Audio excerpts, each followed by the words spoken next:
Okay, we're recording. Go ahead. Okay, before I really start, I want to ask you all a question. Are you beautiful?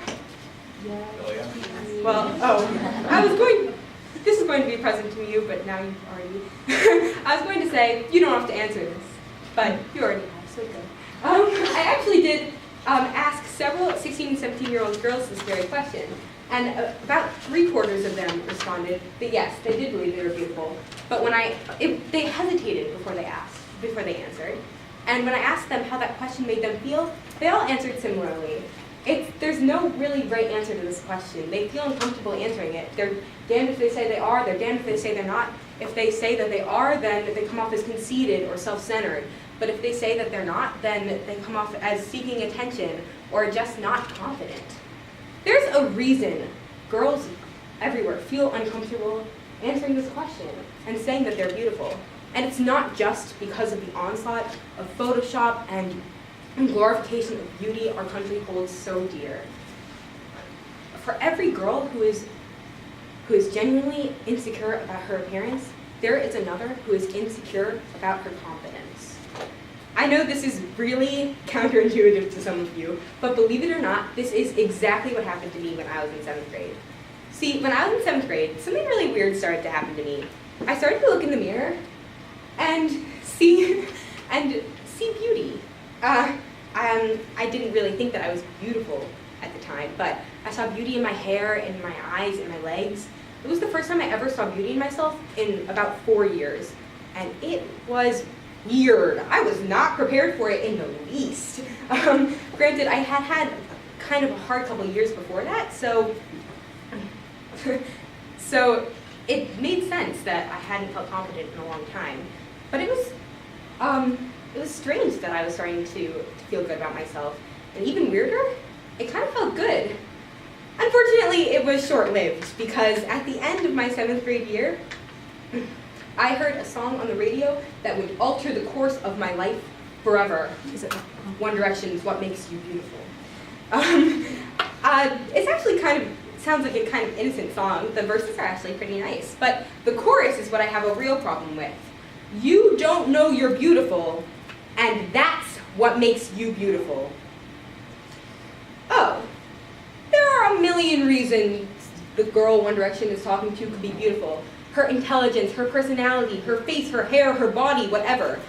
And they do mention these things in their song, but that's not what makes her beautiful.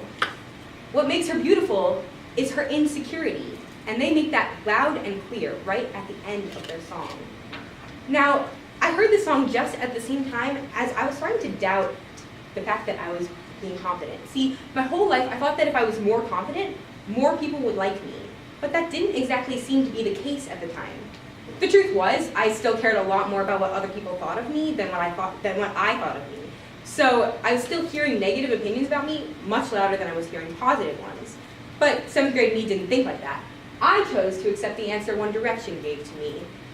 I no longer hated my body, my hair, my face, and it was driving people away. Now, this might sound crazy to you, and it kind of sounded crazy to me too for a while. But the more I thought about it, the more sense it made to me. And so I found myself standing in front of the mirror and looking for ways to feel self-conscious.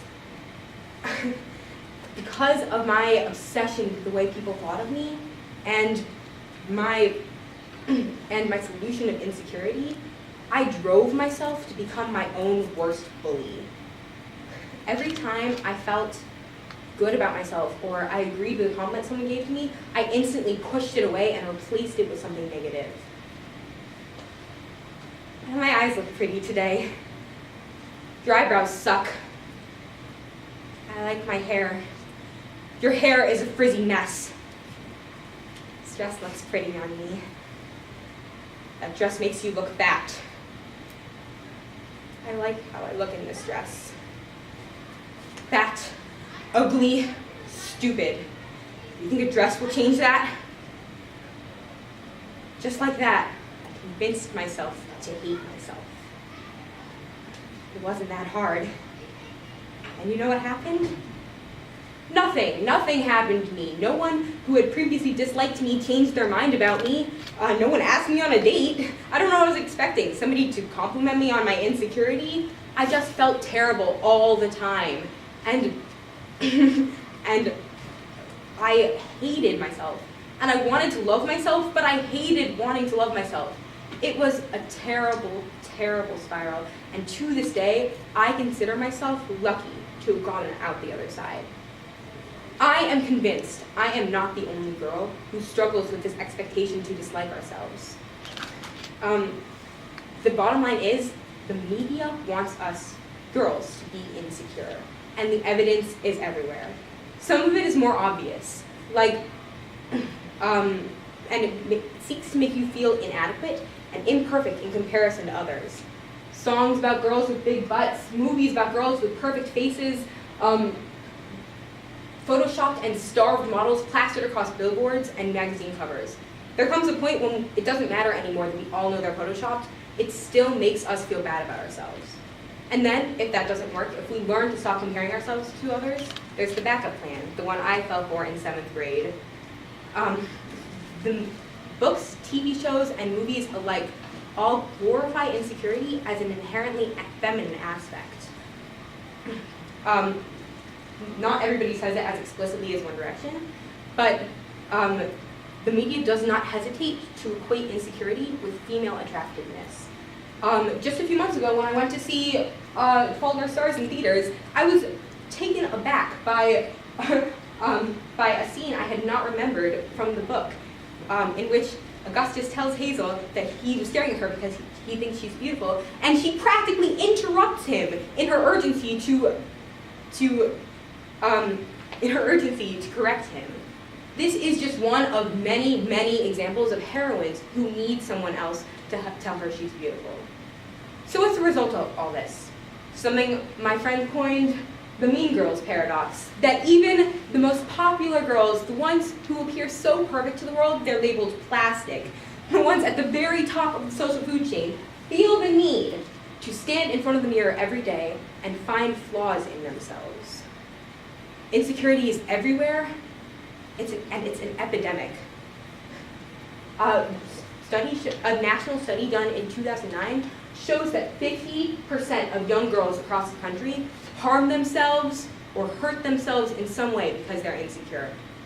Half the girls in our country are hurting themselves because they feel insecure. So this comes to the root of why the media is doing this. One only needs to strip us of our confidence in order to strip us of our power. They do this because they find weakness feminine and attractive, but the only place weakness gets us is hurt. Take it from me. Take it from the thousands of girls who hurt themselves every day because their self-hatred left them with no other way out. The reality is, no one asked for this. John Green didn't ask for this, One Direction didn't ask for this, I didn't ask for this, and certainly you didn't either. But it just happens automatically. That's why we can no longer pretend like we are not responsible for this insecurity epidemic that is blazing across our country. We have to take responsibility, and we have to actively, the longer that we ignore it, the more we end up perpetuating it. It's just the truth. So what can we do about it? The first thing is realizing how wrong we are. I took a survey of 50 teens across the country, 44 of whom identified as female, and 70% of them said that they responded positively to somebody saying that they were beautiful. Another 77% said that they would rather be beautiful than confident, which goes against what I expected originally. This shows girls, and people in general want to be confident. Their peers want them to feel good about themselves. And because the answers in the survey were so varied, I saw that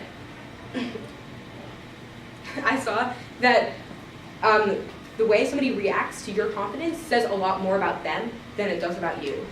Don't believe the numbers? Take it from me. It took me a while to realize that my self-consciousness was actually harming me. When I did, it was liberating. I learned how to really love myself, and I have never been stronger or more resilient because of it. Today, I walk through the hallway with my head held tall. I look in the mirror and I smile. Sure, I still have days of insecurity, and unfortunately, that's just a part of being human.